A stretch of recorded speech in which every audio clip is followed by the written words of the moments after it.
Welcome back to Bright New Corner Ministry. My name is Cindy Ann Lewis Walcott, and we're still studying life lessons from the Holy Bible.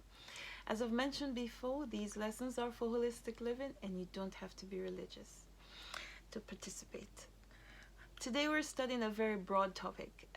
This lesson can be found in Genesis chapter 9, verses 22 and 23.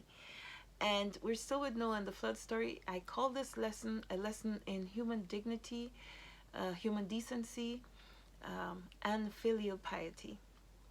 We're still with Noah, as I mentioned.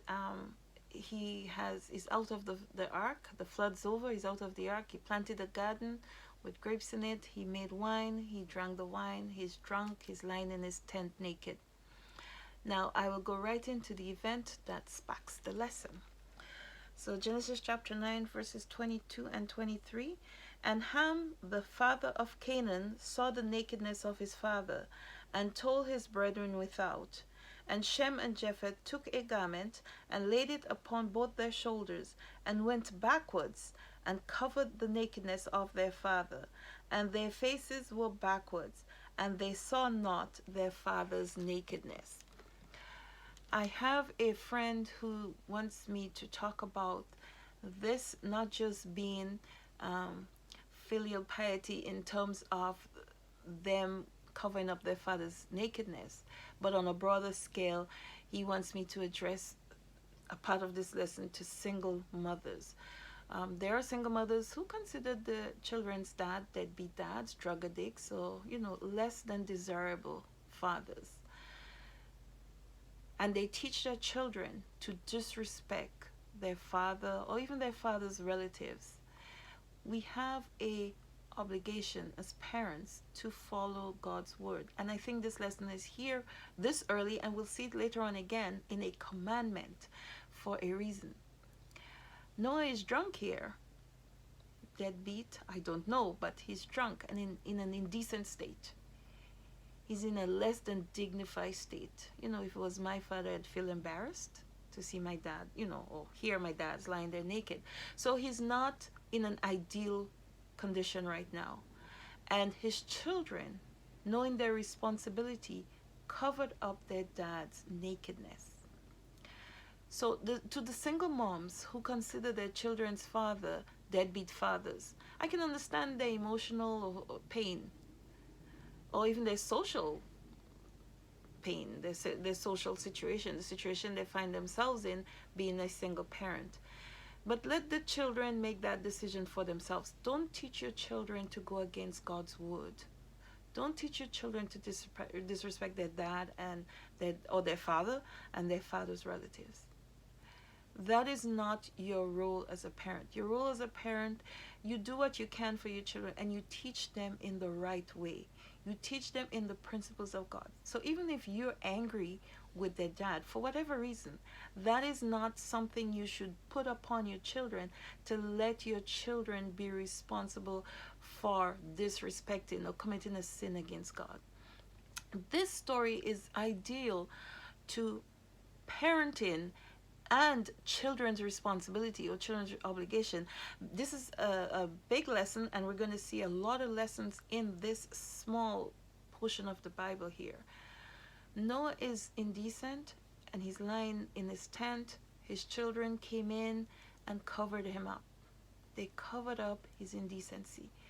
They didn't make light of him being there naked and drunk. They didn't go out and disregard him or disown him, saying he's drunk, let him stay there and stew in his drunkenness or anything like that.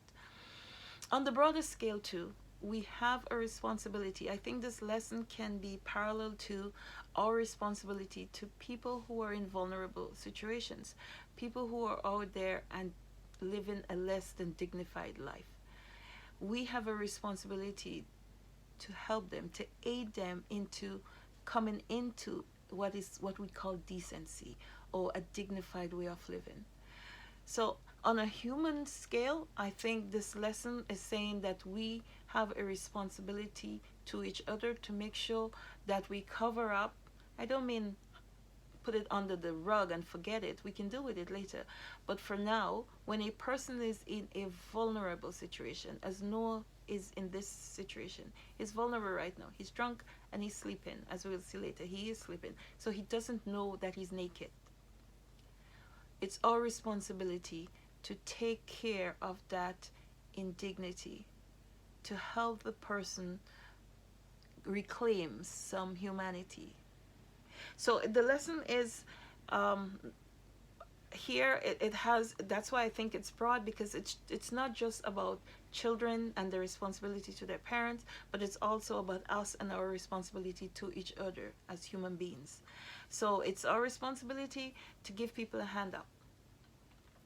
I do hope you find this lesson useful. I think I would like you, even if you don't find it useful and you want to engage me in your perspective, I welcome it. I'd like you to do that, but I'd also like you to share this message and let people out there judge for themselves. And maybe you and I will go back again into the lesson and we will have a discussion. I've had discussion with many people on this particular lesson, and that's why I was able to tell you about the parenting side, the single mother side, because I've never really looked at it from that side, but I know this is something that happens in our community. Lots of times I've seen it myself and I don't agree with it, but I've never been able to say something, and I know the basic commandment which comes up later in Exodus, honor thy father and thy mother, but I haven't been able to see it anywhere else, and I was very happy to find it here. When my friend raised it, I was very excited about it.